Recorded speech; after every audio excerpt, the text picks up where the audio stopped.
जय हिंद दोस्तों, जय हिंद बच्चों। सबसे पहले तो होली की हार्दिक शुभकामनाएं, होली की राम राम। और आज हम पढ़ने जा रहे हैं, समझने जा रहे हैं सेकंड बुक के इम्पोर्टेंट एमसीक्यू क्वेश्चन। पहले दो चैप्टर के इम्पोर्टेंट क्वेश्चन कर लेते हैं। आप भी सक्रिय रूप से इसमें भाग लीजिएगा और अपने आप का मूल्यांकन कीजिएगा और बार बार इन प्रश्नों का अभ्यास कीजिएगा। बोर्ड परीक्षा में इन्हीं प्रश्नों में से आपको प्रश्न मिल जाएंगे और इन प्रश्नों की सहायता से आप वन लाइनर है, बड़े वाले जितने प्रश्न हैं उनको हल करने में भी बहुत मदद है वो मिलेगी। चलिएगा स्टार्ट करते हैं पहले चैप्टर के पहले प्रश्न से। भारत में किस अवधि में जनसंख्या में ऋणात्मक वृद्धि दर्ज की गई? नेगेटिव ग्रोथ 1901 से 11, 11 से 21, 31 से 41 या 41 से 51। क्या होगा सही उत्तर? बिल्कुल सही, दूसरा ऑप्शन 1911 से 1921 के बीच ऋणात्मक वृद्धि देखने को मिली। दूसरा प्रश्न है अब आपके सामने, भारत में कुल श्रमजीवी जनसंख्या का कितना प्रतिशत कृषक और कृषि मजदूर का है? भी कृषक और कृषि मजदूर दोनों का प्रतिशत कितना है? 3.8, 41.6, 54.6 या 39.6? तो सही उत्तर है वो है, इन दोनों का रेशो है 54.6%। इसी कड़ी में बात करते हैं तीसरा प्रश्न, दो समय बिंदुओं के बीच किसी क्षेत्र विशेष में रहने वाले लोगों की संख्या में परिवर्तन को कहते हैं? गौर कीजिएगा, परिभाषा का प्रश्न है। दो समय बिंदुओं के बीच, दो समय अंतराल के बीच किसी क्षेत्र विशेष में रहने वाले लोगों की संख्या में परिवर्तन को क्या कहते हैं? ऑप्शन आपके सामने लिखे हैं। क्या होगा सही उत्तर? बिल्कुल सटीक, और वो है जनसंख्या वृद्धि। तो बोर्ड परीक्षा के लिए जनसंख्या वृद्धि और जनसंख्या घनत्व दोनों की परिभाषा अच्छे से दिमाग में रखिएगा। भारत की जनगणना 2011 के अनुसार ग्रामीण और शहरी जनसंख्या का प्रतिशत क्रमशः है 68.8%, 31.16 या 73.3, 26.7, 75.1, 34.9 या 70.6 या 29.4। क्या होगा सही उत्तर? पहले ग्रामीण और फिर शहरी जनसंख्या का परसेंटेज बताना है। बिल्कुल सही, पहला ही ऑप्शन 68.8% है वो ग्रामीण और 31.16 या 31.2% है वो है शहरी जनसंख्या का प्रतिशत। पांचवा प्रश्न है आपके सामने के जनगणना 2011 के अनुसार भारत की दशकीय जनसंख्या वृद्धि दर कितनी रही? बहुत प्यारा प्रश्न है। दशकीय जनसंख्या वृद्धि दर बतानी है भारत की, क्या है? बिल्कुल सही, 17.64 यानी 17.64%। छठा प्रश्न है कि भारत की प्रथम जनगणना कब आयोजित की गई थी? 1872, 73, 74 या 75? तो ध्यान रखिए, भारत में पहली जो जनगणना हुई वो हुई 1872 के अंदर भाई। अगले प्रश्न पर बात करते हैं, किन दशकों को भारत में जनसंख्या विस्फोट की अवधि के रूप में जाना जाता है? वो टाइम पीरियड जहां सबसे ज्यादा पॉपुलेशन के अंदर ग्रोथ देखने को मिली और वो कहलाया जनसंख्या विस्फोट। टाइम पीरियड आपके सामने लिखा हुआ है। क्या होगा सही उत्तर? बिल्कुल सही, 1951 से 1981। अगला प्रश्न देखिएगा, आठवां, कि वर्ष 2011 की जनगणना के अनुसार भारत की जनसंख्या निम्न में से कौन सी है? 2011 की जनगणना के अनुसार इंडिया की पॉपुलेशन कितनी है? ऑप्शन आपके सामने लिखे हुए हैं और वो है लगभग 121 करोड़। चौथा ऑप्शन इसका सही हो जाएगा, यानी एबे सैद अगर होता तो द हो जाता। अगला प्रश्न, निम्न राज्यों में से किस एक में जनसंख्या घनत्व है वो सबसे अधिक है? बहुत प्यारा प्रश्न, ऐसे प्रश्नों को थोड़ा समझना है। निम्न राज्यों में यानी जो चार ऑप्शन यहां पर दिए गए हैं, इन चारों में से बताना है भी किस में जनसंख्या घनत्व सर्वाधिक है। ध्यान रखिएगा, इन चारों के अंदर वो राज्य शामिल नहीं है यहां पर जहां इंडिया में सबसे अधिक पॉपुलेशन डेंसिटी देखने को मिलती है, तो वो नहीं है। तो बाकी के जो राज्य हैं उनमें से सिलेक्ट करना है। आपको पता है सबसे अधिक जनसंख्या घनत्व है वो कहां का है? बिहार का है, 1102 व्यक्ति प्रति वर्ग किलोमीटर है। और केंद्र शासित प्रदेश को शामिल करते हुए कर लें तो वो है दिल्ली, 11,297 व्यक्ति प्रति वर्ग किलोमीटर। ऑप्शन में बिहार नहीं है, तो बिहार के बाद में सबसे अधिक जनसंख्या घनत्व किसका है? वो है पश्चिम बंगाल। तो इस प्रश्न का सही उत्तर हो जाएगा ऑप्शन 1।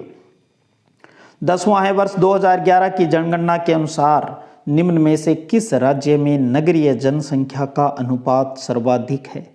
वो राज्य बताना है जहां पर शहरों के अंदर पॉपुलेशन सबसे अधिक है। तमिलनाडु, केरल, महाराष्ट्र या गोवा। और वो है बिल्कुल गोवा।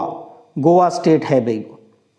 अगला 11वां प्रश्न देखिएगा, फटाफट हम करते जा रहे हैं कोई टाइम गवाए हुए। निम्न में से कौन सा एक समूह भारत में विशालतम भाषाई समूह है। 4 भाषा समूह यहाँ पर दिए गए हैं। इन चारों में से सबसे बड़ा भाषा समूह कौन सा है ये बताना है। बिल्कुल भारतीय आर्य है, वो सबसे बड़ा समूह है। 73% लोग इसमें मिलते हैं। अगला प्रश्न है, भारत में पहली संपूर्ण जनसंख्या कब संपन्न हुई। पहली जनगणना हुई उसका उत्तर हमने किया 1872 में, लेकिन यहाँ है पहली संपूर्ण जनगणना है वो कब हुई ये बताना है। तो सही उत्तर है वो है 1881 में। हर 10 साल बाद भारत में जनगणना होती है। 2011 के बाद 21 में होनी थी, लेकिन कोविड के आने की वजह से अभी तक जनगणना है वो नहीं हुई, यानी पहली बार डिस्टर्बेंस हुआ है 10 साल की सीरीज में। अगला प्रश्न है, भारत में जनगणना प्रति कितने वर्ष बाद होती है। तो ये तो अभी कर ही चुके हैं, ये तो बिल्कुल इसमें तो सोचने की जरूरत नहीं है, हर 10 साल बाद करते हैं। अगला प्रश्न है, भारत में सर्वाधिक जनघनत्व वाला राज्य। पश्चिम बंगाल, अरुणाचल प्रदेश, बिहार या यूपी। इसका मतलब पहले 9वां जो प्रश्न किया था 14वें में सब कुछ क्लियर हो गया।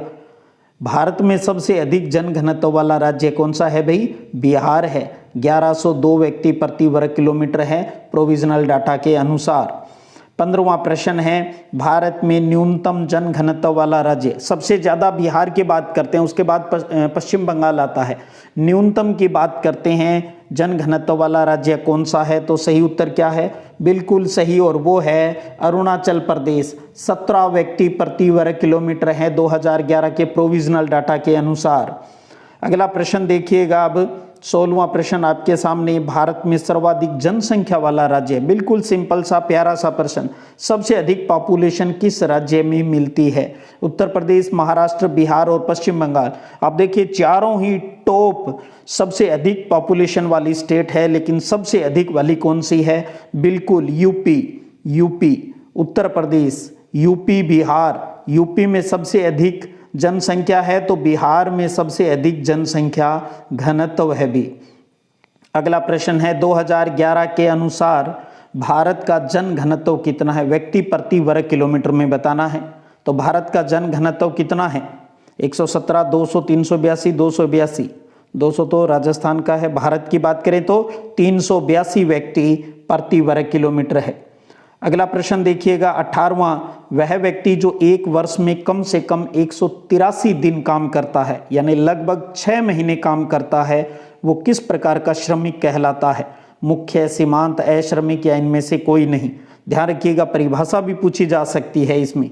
एक वर्ष में कम से कम 183 दिन या एक वर्ष में कम से कम 6 महीने तक काम करता है वो है मुख्य श्रमिक, और जो 6 महीने से कम काम करता है वो कहलाता है सीमांत श्रमिक, और जो कोई काम नहीं करता वो कहलाता है अश्रमिक। 19वां प्रश्न है, अब सर्वाधिक श्रम सहभागिता वाला राज्य कौन सा है। सबसे अधिक श्रम सहभागिता वाला, सिक्किम, गोवा, हिमाचल या राजस्थान। सही उत्तर है वो है हिमाचल प्रदेश। सबसे अधिक श्रम सहभागिता वाला राज्य है। 51.9% के डाटा मिलते हैं। लास्ट में एक परिशिष्ट पेज जुड़ा हुआ है, वहां पर आंकड़े दिए हुए हैं, और आपको पता है गोवा में 39.6% है। अगला प्रश्न है, भारत सरकार ने कौशल विकास तथा उद्यमिता के लिए नीति कब बनाई। बहुत अच्छा प्रश्न। कौशल विकास और उद्यमिता के लिए 13, 14, 15 या 16। क्या है सही उत्तर। बिल्कुल वो है 2015 में कौशल विकास और उद्यमिता के लिए इंडिया गवर्नमेंट ने जो पॉलिसी है वो बनाई। 21वां प्रश्न देखिएगा, राष्ट्रीय युवा नीति कब लागू की गई। 13, 14, 15 या 16। ध्यान रखिए 15 में राष्ट्रीय युवा कौशल और उद्यमिता की बात की है, और यहाँ राष्ट्रीय युवा नीति की बात आ रही है। वो कब लागू हुई। वो हुई 2014 में। 2014 में। अगला प्रश्न देखिएगा, भारत में अनुसूचित भाषाओं में खालिस्तान बोलने वालों का प्रतिशत सबसे अधिक है। भारतीय संविधान में जो अनुसूचित भाषाएं हैं उनमें से सबसे अधिक बोलने वाली भाषा कौन सी है भी। वो है हिंदी। बिल्कुल हिंदी और संस्कृत, बोडो, मणिपुर ये सबसे कम बोली जाने वाली भाषा है भाई। ये थे आपके पहले पार्ट के 22 प्रश्न। इसी कड़ी में एक प्रश्न और, राष्ट्रीय युवा नीति 2014 में किस आयु समूह के व्यक्ति को युवा के रूप में परिभाषित किया गया है? राष्ट्रीय युवा नीति 2014 में युवा की परिभाषा क्या बताई गई है? 10 से 19, 15 से 29, 15 से 19 या 15 से 59? बिल्कुल सही उत्तर है ऑप्शन 2, 15 से 29 साल वाले को युवा की संज्ञा दी गई है राष्ट्रीय युवा नीति 2014 के अंदर। इसी कड़ी में अब बात करेंगे हम आपके दूसरे चैप्टर प्रवास, प्रकार, कारण और परिणाम का पहला प्रश्न। प्रवास से संबंधित पहला मुख्य संशोधन कौन से जनगणना वर्ष में किया गया था? 1961, 71, 81 या 91? तो मुख्य संशोधन प्रवास के मामले को लेकर बिल्कुल सही पहला ही ऑप्शन हो जाएगा 1961 के अंदर। दूसरा प्रश्न देखिए, भारत के किस पड़ोसी देश में सबसे अधिक प्रवासी आए हैं? भारत के किस पड़ोसी देश से, कहां से सबसे अधिक प्रवासी है वो भारत में आते हैं? बांग्लादेश, नेपाल, पाकिस्तान या श्रीलंका? तो सही उत्तर है वो है बांग्लादेश। बांग्लादेश से सबसे अधिक प्रवासी भारत आते हैं। तीसरा प्रश्न है, किस राज्य में सर्वाधिक संख्या में अप्रवासी आते हैं? किस राज्य में सबसे अधिक प्रवासी है वो आते हैं? यूपी, महाराष्ट्र, दिल्ली और बिहार। किस राज्य में आते, कहां से आते हैं ये नहीं पूछ रहे, किस राज्य में आते हैं? तो वो है सबसे अधिक महाराष्ट्र में आते हैं भी, सबसे अधिक महाराष्ट्र में। इसी कड़ी में अगला प्रश्न है कि उत्प्रवासियों की सर्वाधिक जनसंख्या वाले राज्य हैं। उत्प्रवासी यानी जहां से लोग जाते हैं, उत्प्रवासियों की सर्वाधिक जनसंख्या वाले राज्य कौन से हैं? ऑप्शन आपके सामने लिखे हुए हैं। क्या होगा इसका सही उत्तर? बिल्कुल सही तीसरा ऑप्शन यूपी, बिहार, उत्तर प्रदेश, बिहार। एक तो ये ध्यान रख ले, उत्तर प्रदेश और बिहार से सबसे अधिक लोग बाहर जाते हैं और सबसे अधिक कहाँ जाते हैं? महाराष्ट्र में। एक पहले यूपी बिहार, क्योंकि हम मोस्टली इकट्ठा बोलते हैं, तो यूपी के अंदर जो पॉपुलेशन है वो सबसे अधिक है और बिहार के अंदर पॉपुलेशन डेंसिटी है वो सबसे अधिक है। अच्छे से दिमाग में सेट कर लीजिएगा इनको। पांचवा प्रश्न है, जो लोगों के निवास स्थान तथा उद्गम स्थान को छुड़वाने का कारण बनते हैं वो क्या कहलाते हैं? अपकर्ष कारक, प्रतिकर्ष कारक, आप्रवास या जननांकिकी कारक? कौन से कोई भी कारण हो सकते हैं जो अपनी जगह छोड़कर दूसरी जगह जाने को मजबूर करते हैं, उन्हें कहा जाता है वो है प्रतिकर्ष कारक कहा जाता है। तो अच्छे से ध्यान रखिए प्रतिकर्ष कारक किसे कहते हैं, कोई 2-4 प्रतिकर्ष कारकों के नाम भी ध्यान में रखिएगा। अगला प्रश्न है, प्रवास के वे कारण जो विभिन्न स्थानों से लोगों को आकर्षित करते हैं, जिनकी वजह से लोग खींचे हुए आते हैं वहां पर, ठीक है मैं तो वहां जाऊंगा, उस जगह जाऊंगा, तो उन्हें किस प्रकार के कारक कहा जाता है? ऑप्शन आपके सामने है। तो बिल्कुल सटीक वो है अपकर्ष कारक। तो अपकर्ष कारक की परिभाषा, और कोई भी सकारात्मक जो चीजें हैं वो सभी अपकर्ष कारक है वो कहलाते हैं, उनको दिमाग में रखिएगा। भारत में पुरुष प्रवास का मुख्य कारण क्या है? बहुत अच्छा प्रश्न। शिक्षा, विवाह, व्यवसाय या रोजगार?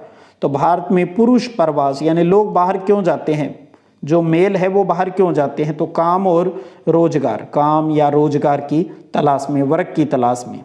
अगला प्रश्न है, भारत में महिला प्रवास का मुख्य कारण क्या है?